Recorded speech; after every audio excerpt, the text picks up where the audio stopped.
રોજ દર્શન કરવા જવાની વાત કરી છે ત્યારે એક 70 વર્ષના કાકા રોજ મંદિરે દર્શન કરવા જાય.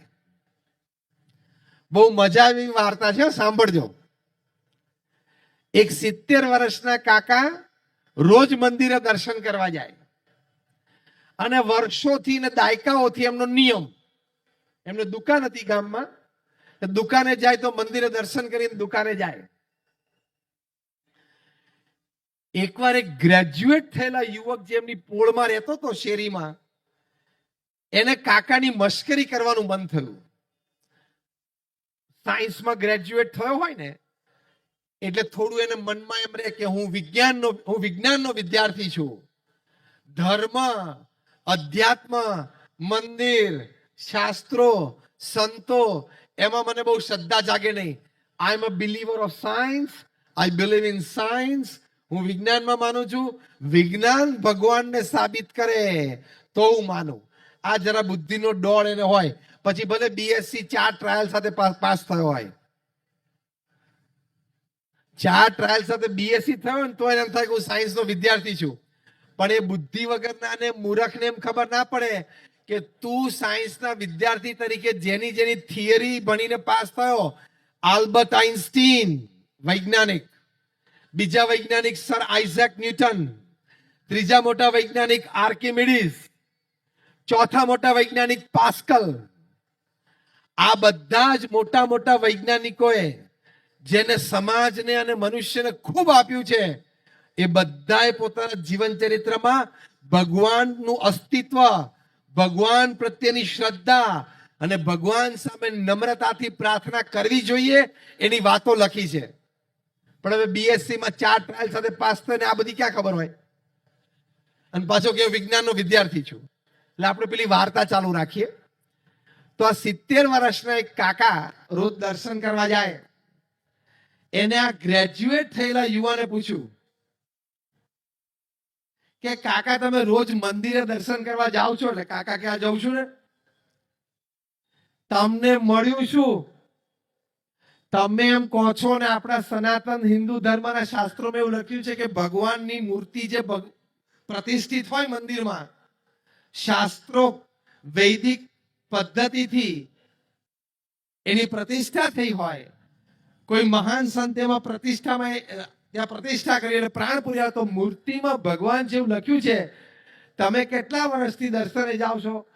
તો કાકા કે હું નાનો 10 વર્ષનો હતો ને ત્યારથી મારા બાપુજી મને આંગળીએ પકડીને મંદિરે લઈ જતા. એટલે બેટા મને 60 વર્ષ થયા. 60 વર્ષથી હું મંદિરે દર્શન કરવા જાઉં છું. એટલે પેલા યુવાનને તક મળી ગઈ. એને સીધી છાતી ઉપર ગોળી છોડી કાકાને કે કાકા 60 વર્ષથી તમે મંદિરે દર્શન કરવા જાઓ છો, તો મૂર્તિમાં કોઈ દિવસ ભગવાન જોયા? તમને મૂર્તિમાંથી પ્રગટ થઈને ભગવાને દર્શન આપ્યા? કાકા કે પ્રામાણિકતાથી કાકા કે ના, કોઈ દિવસ નથી થયા. તો શું ધક્કા ખાવ છો? પેલા યુવાન શું બોલ્યા કે શું ધક્કા ખાવ છો? 60 વર્ષથી તમે કેટલો બધો ટાઈમ બગાડ્યો. રોજની 15 મિનિટ ગણો તો 60 વર્ષનો સમય કેટલો થયો? એના કરતા દુકાને વધારે બેઠો તો ધંધો થાત. કાકા કે બેટા તારી વાત તો સાચી છે તારી રીતે, પણ હવે હું તને મારી રીતે એનો ઉત્તર આપું. એમ કરીને કાકાએ યુવાનને કહ્યું, હવે સાંભળજો, મજા આવે એવી વાત છે. કાકાએ પેલા યુવાનને કહ્યું કે રાત્રે અંધકારમાં જ્યારે આમ રોડ સુનસાન થઈ ગયા હોય, રાત્રે 12-1 વાગ્યાનો સમય હોય, આખું ગામ સૂઈ ગયું હોય, ત્યારે કોક એક કૂતરું ભસવાનું ચાલુ કરે અને પાછા બીજા 2-5 કૂતરા ભસવા માંડે, એવી ઘટના તે સાંભળી છે કે જોઈ છે? એટલે પેલો યુવાન ક્યાંય તો હોય જ ને. રાત્રે રસ્તા સુનસાન થઈ એટલે કૂતરાઓ બધા ફરતા હોય, તો કે પહેલું કૂતરું કેમ ભસે? કાકાએ પેલા યુવાનને પૂછ્યું. એટલે યુવાન કે કાકા એ તો એ કૂતરાએ કંઈક ચોર જોઈ ગયો હોય એટલે ભસે. કાકા કે એક કૂતરો ચોર જોવે અને ભસવા માંડે એટલે આજુબાજુની ગલીઓના બધા કૂતરા દોડીને એની પાસે આવે અને કૂતરાની જે દિશામાં એ ભસતો હોય ને એ દિશા તરફ જોઈને બધા ભસવા માંડે. બાકીના બધાએ ચોરને જોયો નથી, પણ એ કૂતરાઓને વિશ્વાસ છે કે અમારામાંથી એક જણાએ જોયો એટલે ચોર છે તો ખરો, ભસવા માંડો. આટલું કહીને કાકાએ કહ્યું કે બેટા, મેં કદાચ મૂર્તિમાંથી ભગવાનને નથી જોયા, પણ નરસિંહ મહેતા થઈ ગયા, મીરાબાઈ થઈ ગયા, તુકારામ થઈ ગયા, સંત જ્ઞાનેશ્વર થઈ ગયા. આપણે કહી શકીએ કે પ્રમુખ સ્વામી મહારાજ, મહંત સ્વામી મહારાજ છે, એમણે મૂર્તિમાં ભગવાનને જોયા છે, એ ભક્તિ કરે છે.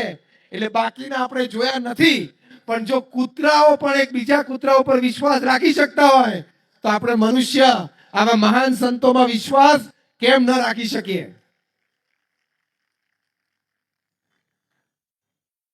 પેલા યુવાને કાનપટ્ટી પકડી કે કાકા તમારી વાત તો સાચી, હ એક કૂતરાએ ચોર જોયો ને ભસે, બાકીના કૂતરાએ ચોર નથી જોયો તો ભસવા માંડે, વિશ્વાસ રાખે કે આપણામાંથી એક જણે જોયો છે ને છે.